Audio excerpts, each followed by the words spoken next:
Coucou tout le monde, alors on est en confinement jour, je ne sais plus, clairement, je crois qu'au bout d'un mois j'ai arrêté de compter. Donc voilà, ça faisait un petit moment que j'avais pas fait de vidéo, je vous avoue que cette situation me déprime légèrement, hein. Donc à part manger, je pense que ça soit, je ne fais pas grand chose. Mais bref, voilà, aujourd'hui je voulais vous faire une vidéo qu'on m'a demandé depuis tellement longtemps, mais le fait est qu'elle est un peu plus difficile dans le sens où elle va être un peu plus longue que les autres. Donc je tiens à vous avertir tout de suite, je suis désolée, c'est une vidéo qui va être assez longue, mais voilà, pour faire un teint complet et surtout vous expliquer exactement toutes mes étapes et vous donner quelques conseils, il faut malheureusement que je prenne un peu plus de temps qu'à l'habitude. Donc clairement aujourd'hui, je fais avec vous mon teint de A à Z. Ok, c'est-à-dire que je commence par ma routine de soins, je vous montre un petit peu ma routine de soins, et ensuite je vais vraiment appliquer tous les produits pour faire un teint complet chaque jour. Alors, si je prends pas le temps d'expliquer clairement, je peux mettre, je sais pas, peut-être une petite, toute petite dizaine de minutes pour vraiment tout faire. Mais là, vu que voilà, je prends le temps de vous expliquer, de vous donner des conseils, effectivement, ça va être un peu plus long. Je suis désolée, je touche mes cheveux, mais dans le retour, ma coupe de cheveux n'est pas terrible. En ce moment, je vous avoue qu'étant donné qu'il n'y a plus beaucoup de coiffeuses, enfin que ma coiffeuse ne peut pas travailler, Cindy, si tu passes par là, tu me manques. Et ben voilà à quoi ressemble ma coupe de cheveux, clairement. Heureusement, je peux me raser sur les côtés parce que j'ai une tondeuse, mais pour le reste. Et si j'ai le malheur de toucher à mes cheveux, les gars, autant vous dire que quand Cindy va rentrer, je pense qu'elle me coupe la tête. Comme ça, moi, elle aura plus à me couper les cheveux. Mais j'ai déjà fait une connerie avec elle, j'ai promis que je ne recommencerai pas, donc je ne toucherai pas mes cheveux. Bref, écoutez, on va commencer tout de suite. Je vais préparer mes produits en vitesse, histoire de ne pas les chercher pendant 2 heures, et on attaque. Donc, on est parti. On commence par le soin. Je sais pas pourquoi j'ai fait ça, genre on aurait vu un phoque, une otarie. Pardon, excusez-moi, je suis fatiguée. Alors, du coup, pour ma routine de soins, en tout premier, je mets un sérum. Alors, je ne vais pas perdre de temps à vous donner le nom des produits dans la vidéo. Je vous les mettrai en barre d'infos. On m'a suggéré l'idée il y a quelques heures. Donc, c'est vrai que, voilà, je vais vous mettre tous les produits en barre d'infos. Comme ça, vous aurez l'identification de chaque produit. Ce sera peut-être plus simple pour vous, du coup. Hop. Donc ça, c'est un sérum à l'acide hyaluronique. Parce que clairement, ce qu'il faut savoir, c'est qu'à mon âge, je vais pas dire que ça s'affaisse, peut-être pas comme abuser non plus, mais ça a un peu tendance quand même sous les yeux, etc. Voilà, vaut mieux prévenir que guérir. Donc c'est important de commencer à utiliser un petit peu l'acide hyaluronique. Putain, j'ai des joues, faut que j'arrête de manger moi. Donc on commence toujours donc une crème, c'est super important, mais avant chaque crème, que ce soit hydratante, matifiante, tout ce que vous voulez, utilisez un sérum. C'est un conseil que je vous donne. Le sérum permet vraiment à la crème derrière ou à votre produit d'hydratation de vraiment bien travailler. Voilà, ça va gripper le produit. En gros, le sérum prépare un peu votre peau, quoi. Ensuite, j'ai utilisé ma crème. Alors, vu qu'en ce moment, ma peau, vu qu'elle n'a pas beaucoup le soleil, elle n'a pas beaucoup de vitamines, donc elle n'est pas terrible, j'ai des zones de sécheresse, des boutons, etc. Mais elle est surtout très sèche, j'ai des grosses rougeurs. Donc là, je vais mettre un peu de crème dans la paume de ma main et je vais venir utiliser une huile. Donc là, c'est pour vraiment hydrater un petit peu ma peau. Alors, si vous avez la peau un peu mixte comme moi, si vous voulez faire ça pendant votre période où votre peau est un peu plus sèche qu'à l'habitude, il faut utiliser une huile qui ne soit pas trop grasse parce que clairement derrière, comment vous dire, vous pourrez faire des frites sur votre visage, quoi. Voilà. Donc là, j'en mets juste 3 gouttes. Non mais c'est précis, hein, c'est précis. Je viens mélanger les deux et ensuite j'applique sur mon visage. Et là, ça va vraiment... Oula, je me suis fait mal toute seule. Ça va vraiment permettre de bien hydrater votre peau. Et là, voilà, si vous avez des petits problèmes de sécheresse comme moi, ben, le fait de rajouter quelques gouttes d'huile dans votre produit d'hydratation, et ben mine de rien, déjà ça permet de ne pas mettre de l'huile directement sur votre visage et que ce soit horrible. Là, je trouve que le fait de le mettre dans la crème, facilite la pénétration dans la peau en fait pour l'huile. Donc elle reste moins à la surface du visage, vous voyez, enfin, ma peau elle colle pas quoi. Donc voilà. Ensuite, étape hyper importante que beaucoup ratent, si vous voulez avoir un joli teint qui tient toute la journée, etc., utilisez s'il vous plaît une base à paupières. Une base à paupières, elle a elle a un rôle extrêmement important. Elle va venir préparer votre peau. Donc après, tout dépend de la base que vous allez utiliser. Elle va soit la matifier, soit la lisser, soit l'hydrater, soit... Donc après, c'est en fonction de votre type de peau. Si vous avez une peau mixte, grasse, je vous conseille, si vous avez tendance à avoir la zone T qui brille beaucoup, une base matifiante.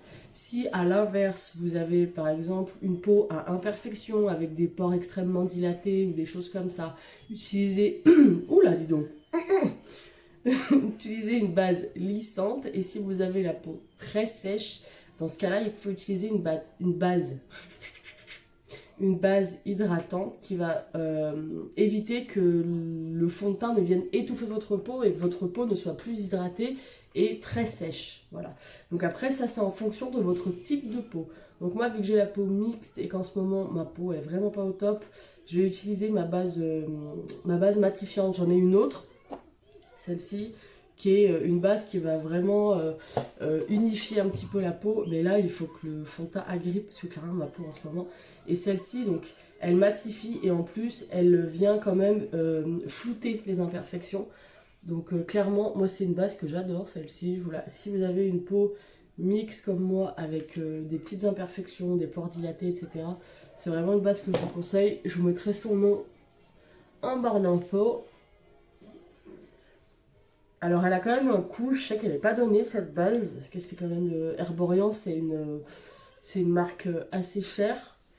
Mais par contre, vous avez quand même une bonne quantité de produits. Est-ce que c'est noté combien il y a là-dedans? Il y a 45 ml, c'est quand même pas mal. Sur mon autre, par exemple, l'autre j'ai 30 ml. Donc 45 ml, honnêtement, c'est quand même pas mal, je trouve. Enfin, je crois que j'ai payé une trentaine d'euros, si je dis pas de bêtises. C'est pas donné, hein. Clairement, c'est pas donné, je vais pas vous mentir. Mais par contre, je trouve qu'elle tient quand même ses promesses. Vous voyez, tout de suite, j'ai l'impression que j'ai le teint, il n'est pas aussi rouge, etc. On a l'impression qu'il est un petit peu flouté. Je vais essayer de me rapprocher un peu pour que vous voyez. Voilà, vous voyez, ici j'ai des boutons. Et là, je commence vraiment à avoir des zones de rougeur ici. Là, j'ai vraiment une grosse plaque là. Alors ça, en général, c'est quand ma peau, elle est pas au top. Et là, je vous dis, le fait que on ne voit pas le soleil, ça aide pas, quoi. Donc, voilà, ma base est mise. Ensuite, on va choisir son fond de teint. Alors là, on attaque un pavé de difficultés. Je sais que toutes les filles me disent en général, j'arrive pas à trouver un fond de teint, soit il est trop jaune, soit il est trop couvrant, soit pas assez, soit... Alors là, c'est compliqué. Honnêtement, je vais vous donner 2-3 choses pour vous aiguiller, mais je peux pas non plus vous permettre de choisir un fond de teint, quoi. Donc, en gros, pour vous essayer de classer un petit peu, vous avez des types de peau, donc peau sèche, peau mixte, peau grasse, peau mature, voilà, vous avez des types de peau différents. Vous avez des teintes de peau, donc des teints pâles, très clairs, des teints allés, mat, des peaux, vous avez aussi des peaux noires, des peaux, voilà. Vous avez différents types de peau, différentes couleurs de peau, et ensuite vous avez des sous-tons de peau. Donc vous avez les sous-tons rosés, sous-tons neutres et sous-tons jaunes. Alors, moi j'ai envie de vous dire que le plus important en fait, c'est ces trois dernières choses, ce sont les sous-tons. Parce qu'un fond de teint, aujourd'hui vous allez à Sephora, Nocibé ou dans tout autre magasin de cosmétiques, vous demandez à une vendeuse qui s'y connaît à peu près, si vous lui demandez un fond de teint couvrant, de couvrance moyenne ou de couvrance légère, elle est censée pouvoir vous aiguiller. Après, honnêtement, il est plus simple pour vous de connaître votre sous-ton parce que si vous prenez par exemple, vous avez un sous-ton de peau rosé et que vous prenez un fond de teint, un sous-ton jaune, comment vous dire? Ça va pas être terrible. Donc ça c'est important. Alors, il y a plusieurs techniques pour connaître son sous-ton de peau. Vous avez première technique, savoir si votre peau bronze. Si votre peau ne bronze pas du tout et qu'elle rougit à chaque exposition au soleil, j'allais dire application bien sûr, on va s'appliquer du soleil sur le corps. Donc si votre peau rougit à chaque exposition au soleil, c'est que là pour le coup vous avez des sous-tons de peau rosés. Si votre peau est assez claire mais qu'elle bronze quand même pas mal, c'est que vous avez un sous-ton de peau neutre. Et si votre peau bronze sans problème et qu'elle n'a pas tendance à être très claire l'hiver, c'est que vous avez une peau à sous-ton jaune. Donc ça c'est une première technique. Ça marche pas à tous les coups, faut quand même dire la vérité, hein. Il y a des peaux aussi qui sont un peu plus compliquées à cerner. Et vous avez une deuxième technique, vous prenez votre poignet, vous regardez vos veines. Si vos veines ressortent violettes, c'est que vous avez un sous-ton de peau rose. Si vos veines ressortent vertes, c'est que vous avez un sous-ton de peau jaune. Et si vos veines sont un petit peu entre les deux, vous avez des violettes, des jaunes, moi c'est un peu ce qui m'arrive. Sur les extrémités, j'ai les veines qui sont un peu violettes. Et là vraiment, où on voit la plus grosse veine, elle est verte. Donc si elle est bleue ou violette, c'est rosé. Si elle est verte, c'est jaune. Et si vous avez les deux, et ben vous avez un sous-ton de peau neutre. Moi, pour mon cas, j'ai un sous-ton de peau neutre. Mes veines sont des deux couleurs. L'hiver, j'ai un teint de peau assez clair, mais l'été, je bronze plutôt très bien. Donc, j'ai un sous-ton de peau neutre. Et ça, c'est super important. Parce que sur moi, vous mettez un fond de teint à sous-ton rosé, c'est une catastrophe. En gros, je vais être rouge de là à là, et le reste, ça va pas coller avec, quoi. Et alors, le jaune, j'arrive à peu près à le moduler. Mais le rosé, c'est mort. Le rosé, ça me fait une tête rouge. C'est horrible. Donc voilà, c'était un petit peu pour vous aiguiller. Ensuite, si vous avez une peau mixte à grasse, je vous conseille des fonds de teint matifiants. Normal. Ça va vous permettre de vraiment matifier votre zone T et d'avoir un fond de teint qui va tenir sur la durée. Si vous avez une peau sèche, je vous conseille des fonds de teint hydratants. Et surtout, alors ça après c'est pareil, c'est au choix de chacun. Si vous avez tendance à avoir la peau sèche, je vous conseille d'éviter les fonds de teint trop couvrants, parce que les fonds de teint couvrants, ça vient quand même étouffer votre peau, donc vous allez avoir tendance à l'assécher un petit peu, même avec une bonne hydratation et une bonne base. Je vous conseille des fonds de teint plus légers, donc à couvrance légère ou moyenne. Il y a des fonds de teint à couvrance moyenne, à bonne couvrance moyenne. Je pense par exemple au Dior Backstage, c'est un fond de teint que j'adore, que m'avait conseillé ma copine Émilie qui travaille chez Sephora. Et c'est un indétrônable. Et franchement, il a une super couvrance. C'est un fond de teint très beau porté, vraiment. Et vous pouvez le moduler. C'est-à-dire que si vous appliquez une petite quantité de produit, vous aurez un teint très léger. Et si vous voulez l'accentuer un petit peu, que ce soit un peu plus couvrant, vous avez juste à en rajouter un petit peu. Et en plus, niveau rapport qualité-prix, il est top ce fond de teint. Il n'est pas très cher et il a une contenance assez importante. Donc c'est le Dior Backstage, voilà, si vous voulez le tester par exemple. Et voilà, du coup pour les peaux sèches, je vous conseille des fonds de teint à couvrance plus légère. Ensuite, désolée, je suis revenue, mon chat hurlait devant la porte, j'ai dû l'ouvrir. Donc du coup, je vous disais que pour les peaux gris, je vais pas y arriver, grasse à mixte, je veux dire gris à max, ça ne veut rien dire. Donc pour les peaux grasses à mixte, et si vous avez par exemple des imperfections, vous pouvez utiliser des fonds de teint couvrants, ce qui vont permettre de cacher un petit peu vos imperfections. Alors après, il faut aimer.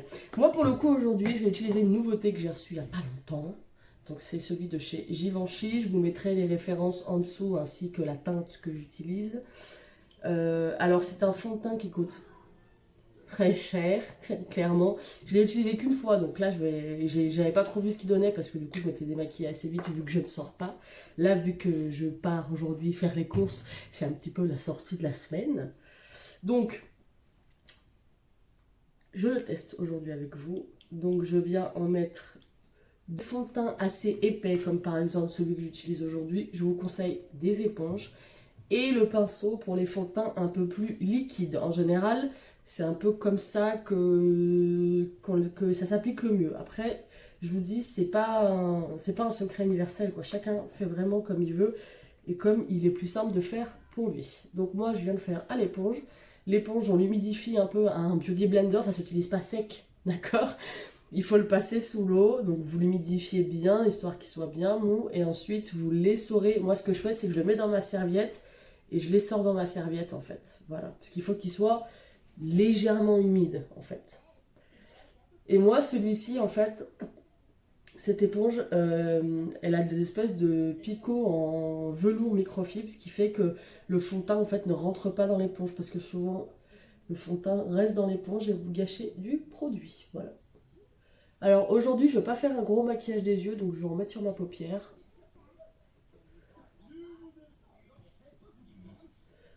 Alors on va bien sur les extrémités ici, les oreilles. Pour les filles comme moi qui ont les cheveux courts, de toute façon même pour tout le monde, on remonte bien jusqu'à la... Donc là du coup il y a eu une petite coupure, en gros je vous disais qu'il fallait bien monter le fond de teint jusqu'à la racine du cheveu comme pour la base des oreilles, histoire qu'il n'y ait pas de démarcation ou de taches un peu bizarres et que du coup là ça va vous donner un teint bien uniforme. Et si vous voyez que vous avez un peu de fond de teint dans les cheveux, c'est pas bien grave, vous avez juste à prendre un coton avec un peu de démaquillant ou une lingette démaquillante, ce que vous avez, et de mettre un coup dans les cheveux et le fond de teint voilà va partir tout seul, c'est pas grave, faut pas paniquer, mais du coup voilà ça permet d'avoir un teint bien uniforme, pas de taches ou de démarcation et du coup ça vous fera un joli make-up. Et du coup pour la suite de la vidéo, là juste un peu plus loin, là vous voyez que je descends dans le cou. C'est super important de faire le cou, pareil pour pas qu'il n'y ait de démarcation dans votre teint. Si vous laissez le haut du visage maquillé et le cou pas maquillé, ça va vraiment vous faire un teint très très moche. Donc bien penser au cou. Prochaine étape, on passe à l'anti-cerne. Alors moi c'est toujours le même, je vous mettrai la référence en barre d'infos. On secoue toujours ces produits, on les utilise, que ce soit fond de teint, anti-cerne, enfin tout ce qui est un peu liquide et que vous mettez sur votre teint. Il faut le secouer parce que en fait des fois les matières se décomposent. Si vous avez par exemple de l'huile dedans, ça a un peu tendance à se décomposer. Hop, alors l'anti-cerne, bon, le mien c'est un anti-cerne correcteur, donc ça déjà c'est bien. Ça va me permettre de camoufler un petit peu mes boutons juste ici. Et surtout, un anti-cerne, en gros, vous devez le prendre un demi-ton ou un ton plus clair que votre fond de teint.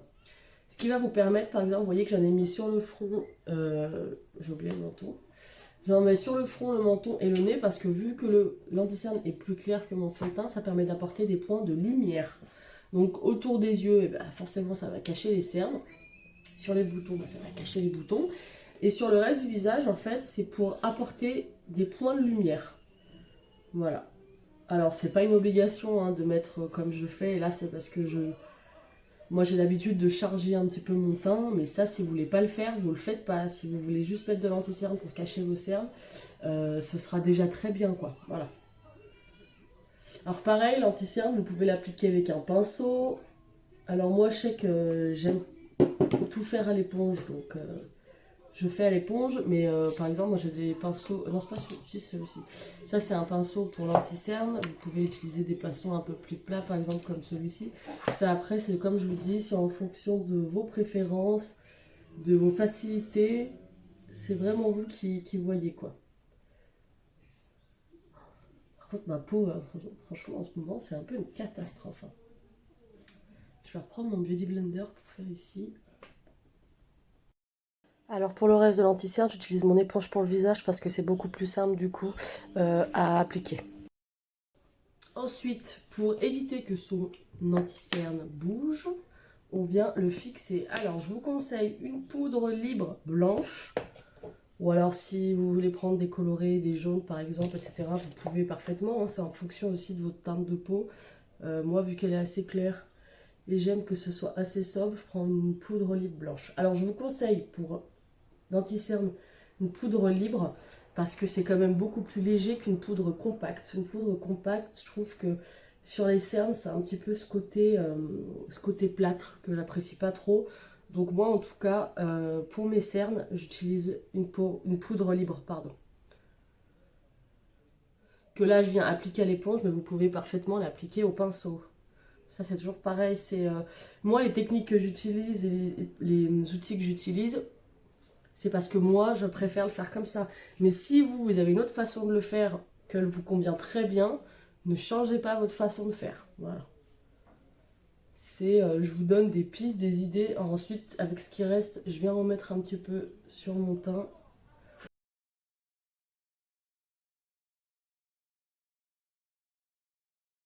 Ensuite, aujourd'hui, je vais changer un petit peu. Je vais utiliser une nouveauté que j'ai utilisée qu'une fois depuis que j'ai reçu. D'habitude, j'utilise une poudre compacte. Là, aujourd'hui, j'ai envie d'utiliser une poudre libre. Donc c'est une poudre que j'avais achetée sur Nocibé. Donc c'est une poudre livre légèrement colorée. Et celle-ci, elle est censée flouter les imperfections. Alors je l'ai utilisée une fois, j'étais pas convaincue. Donc c'est pour ça que je vais l'utiliser aujourd'hui. Je vais voir si ma première impression était la bonne ou pas. Donc là j'en ai un petit peu partout, surtout sur ma zone T. Vu que c'est là où j'ai tendance à avoir des brillances.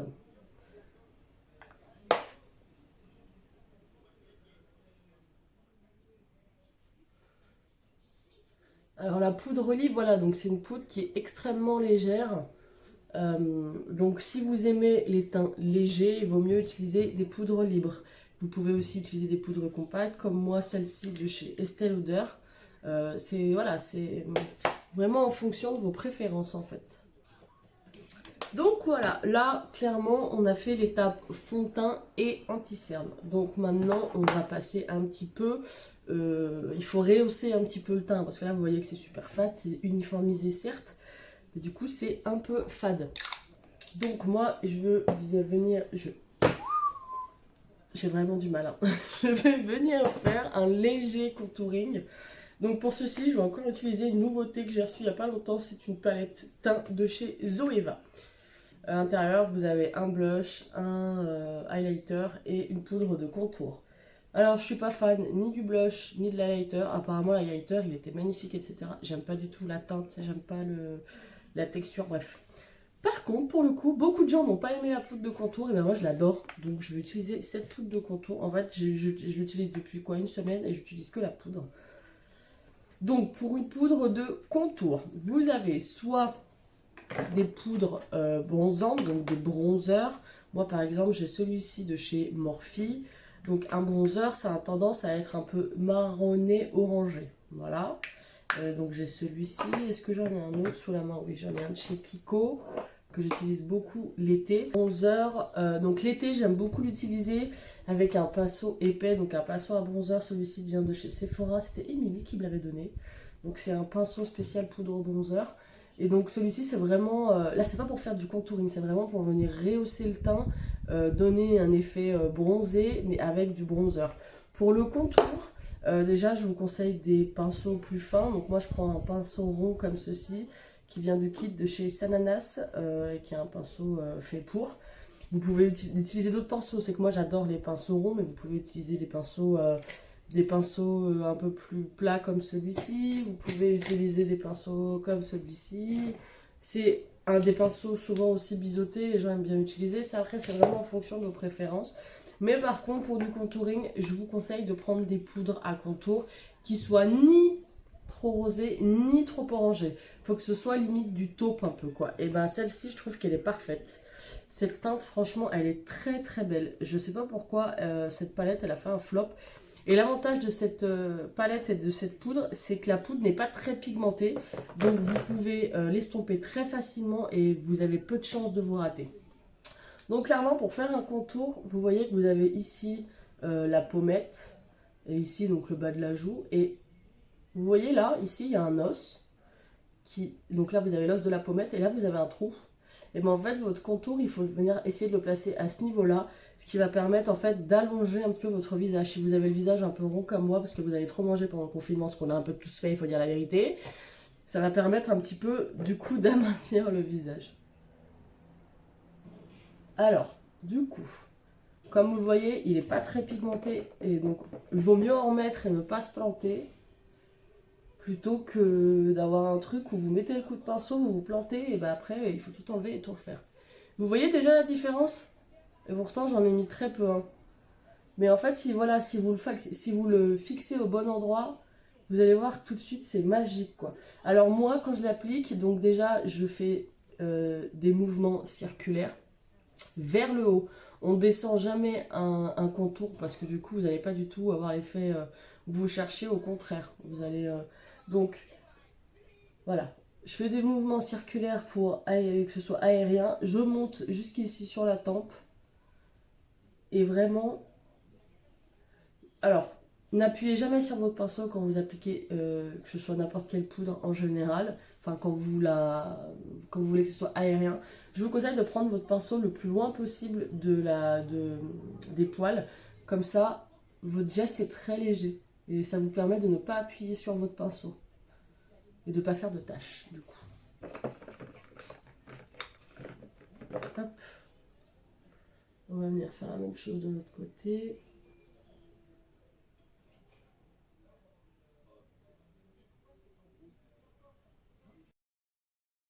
Bon, alors là, clairement, j'ai eu un problème sur mon teint au niveau de mon nez. La poudre Olive que j'ai appliquée, je la trouve vraiment pas terrible.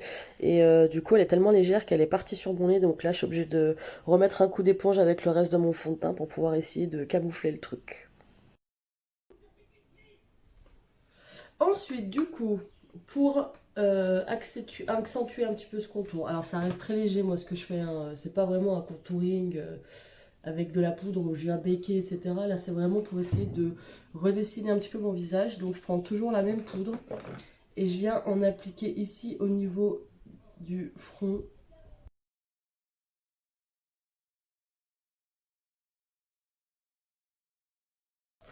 Et ensuite, si vous avez un petit peu le double menton comme moi ici, et vous voulez redessiner un petit peu l'ovale, je vous conseille d'en mettre un peu ici. Alors on dégrade bien toujours une poudre bronzante, c'est super important, il faut bien dégrader, bien flouter, que ça ne vous fasse pas des taches quoi. C'est super important. Donc ça prend un peu de temps, mais c'est pas grave. Alors là, vous pouvez monter par exemple jusqu'à l'oreille, histoire que ça n'y ait pas trop de démarcation en fait entre ici et là. Et ensuite, on en arrive au double menton. Alors là, en gros, il faut en mettre un petit peu sur votre double menton pour créer une ombre. Voilà. Et vous pouvez en mettre un petit peu sur la pointe du menton. Donc ça, c'est pour le contour du visage. Et ensuite, il va me rester une chose. Alors moi, j'ai un réel complexe sur mon nez. Je trouve qu'il est large. Et qu'il est quand même assez voyant. J'aime pas trop mon nez sur toute face. Du coup, ce que je viens faire, c'est que je vais utiliser le même pinceau.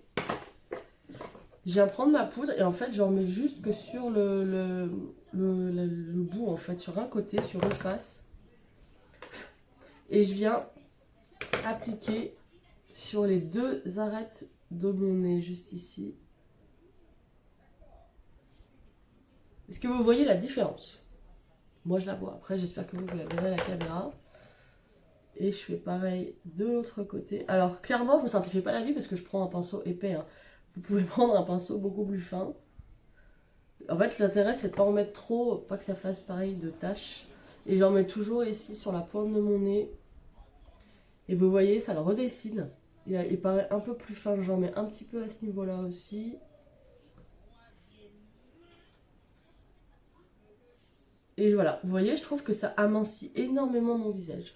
Enfin, mon nez, pardon. Donc voilà, ensuite, pour vous donner un effet bonne mine, parce que là, ça reste quand même assez fade, je vais venir appliquer du blush. Alors, j'ai pas mal de blush, enfin, j'en ai pas tant que ça, mais du coup, j'en ai commandé d'autres qui vont arriver bientôt. Vous avez des blushs roses un peu pâles comme celui-ci. Vous avez des blushs rose orangé. Si j'arrive à l'ouvrir, j'arrive pas. Avec la boîte, mais j'ai réussi à l'ouvrir. Donc des blushs rose orangé comme celui-ci. Et j'ai une palette de chez Zoeva de blush un peu nude. Je sais pas laquelle utiliser. Est-ce que j'utilise celle-ci? Ou est-ce que pour casser un petit peu ce côté nude, j'utilise... Ouais, je vais peut-être mettre de la couleur, ça pourrait être pas mal avec la couleur. Je pense que je vais utiliser celui-là. Donc moi, mon pinceau à blush, c'est un pinceau biseauté. Alors, pour le blush, règle importante. Quand vous venez de prendre de la matière sur votre pinceau, ça veut dire que votre pinceau est saturé en matière. Donc on ne va jamais poser son pinceau au milieu de la joue parce que c'est là où vous allez appliquer le plus de matière. Et si vous faites des taches, vous êtes dans le caca, clairement. Donc moi, ce que je vous conseille de faire, c'est d'appliquer le blush ici à l'extérieur et ensuite par des mouvements circulaires, de le ramener vers l'intérieur. Je remonte toujours un petit peu ici sur la tempe.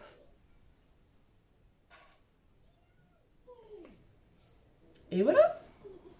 Alors après, vous pouvez en mettre moins si vous aimez les blushs moins prononcés. Ça, c'est pareil, la quantité, c'est en fonction de vos goûts. Moi, je vous avoue qu'en ce moment, je suis un peu fade parce que ma peau, elle voit pas le soleil. Donc, je vous avoue que une petite quantité de blush, ça fait pas de mal. Donc pareil, toujours un mouvement circulaire pour bien appliquer la matière uniformément.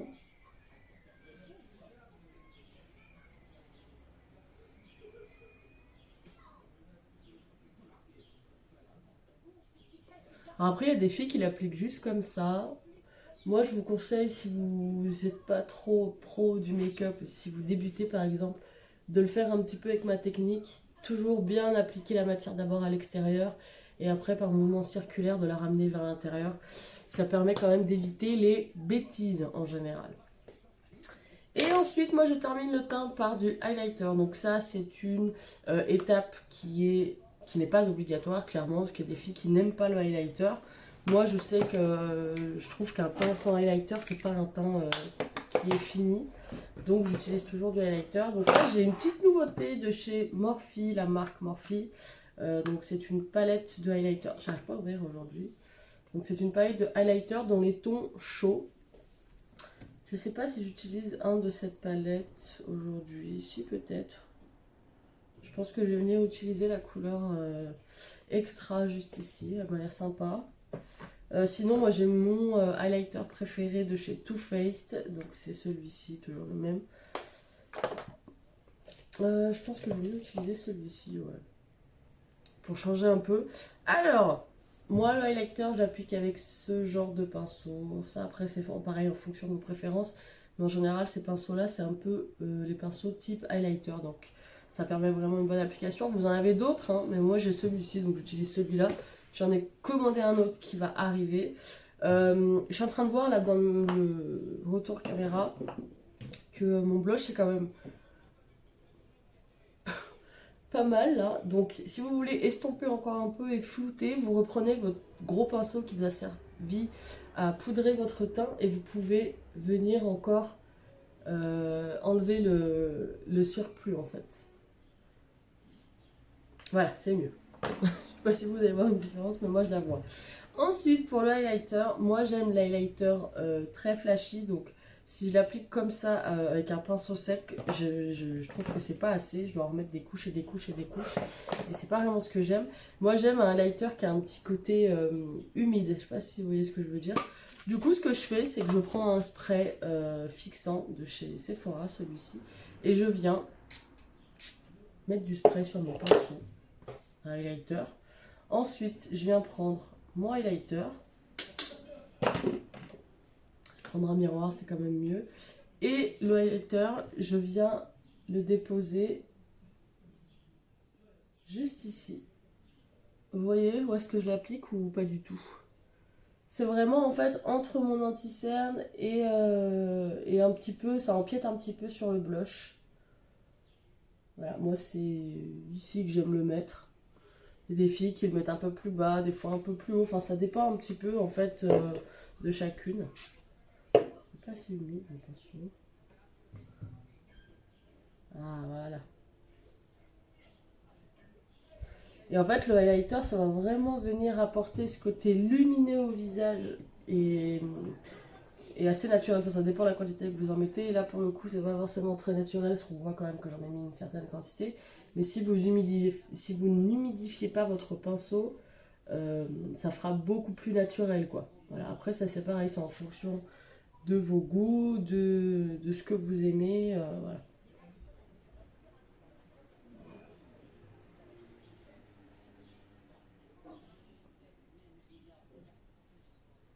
Voilà. Ensuite, moi je viens en mettre sur l'arête centrale de mon nez pour terminer ce contour du nez, ce contouring du nez et vraiment essayer de donner cette impression que j'ai un nez fin, chose que je n'ai pas. Et surtout, j'adore, moi, c'est en mettre ici sur la pointe. Et j'adore sur la pointe de mon nez, là, faire un petit effet nez boule. J'adore ça.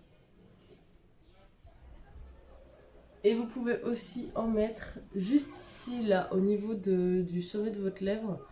Par exemple, juste après avoir mis un rouge à lèvres, si vous mettez juste un petit peu de highlighter là, c'est plutôt joli, ça apporte toujours ce petit côté lumineux. Donc je vais venir enlever le surplus avec mon pinceau poudre.